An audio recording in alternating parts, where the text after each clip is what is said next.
Papakain natin to sa mga manok.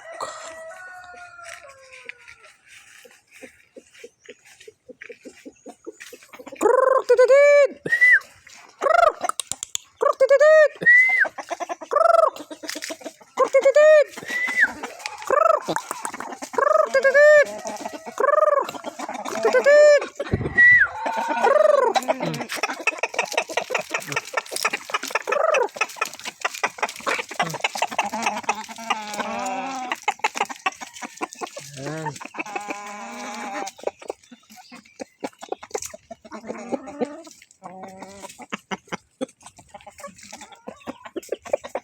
Ayan, dalawa takot sa isang ano. Takot sila dyan, oh.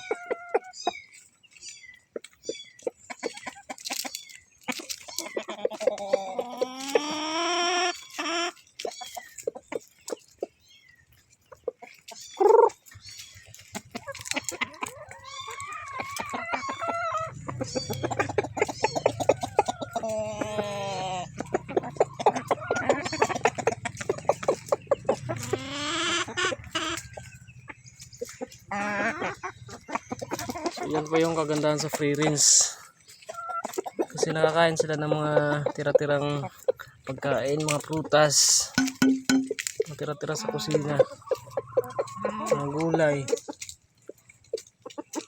saka mga dahon, yung mga dahon na nasa free range area nila. Yan, kumakain yan sila.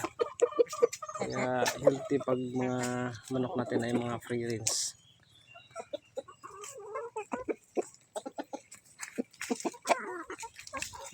Napakita ko lang yung aking bagong alaga. Tit.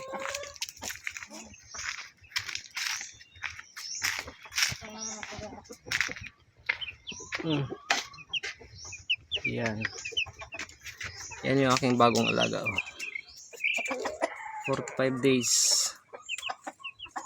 Yan, pang 5 days na nila ngayon. Ang bilis lumaki.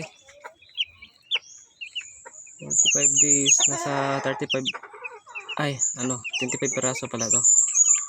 35 to no in order, tapos 25 lang yung binigay kasi walang available. Yun sa loob yung iba, andun naman sa dulo ng iba. So tinanggalan ko na sila ng ilaw sa umaga o sa araw, pinatayan ko na sila ng ilaw. Pero pag gabi pinapailawan ko sila kasi malamig yung panahon ngayon, medyo may ano pa, kaunti, may paulan-ulan pa na kaunti. So yan ang ating bagong alaga, 45 days chicken o broiler ba yan, parehas lang yata yan, broiler sa 45 days.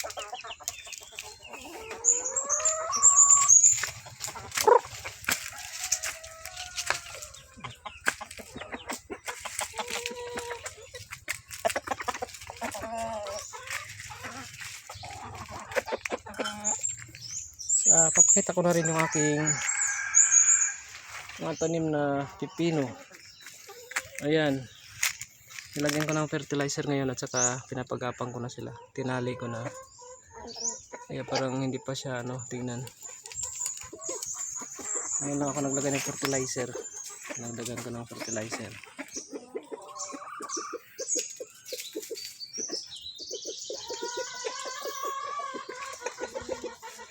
Yan lang ang aking video for today. Yan, may papaya akong binalot. Thank you for watching.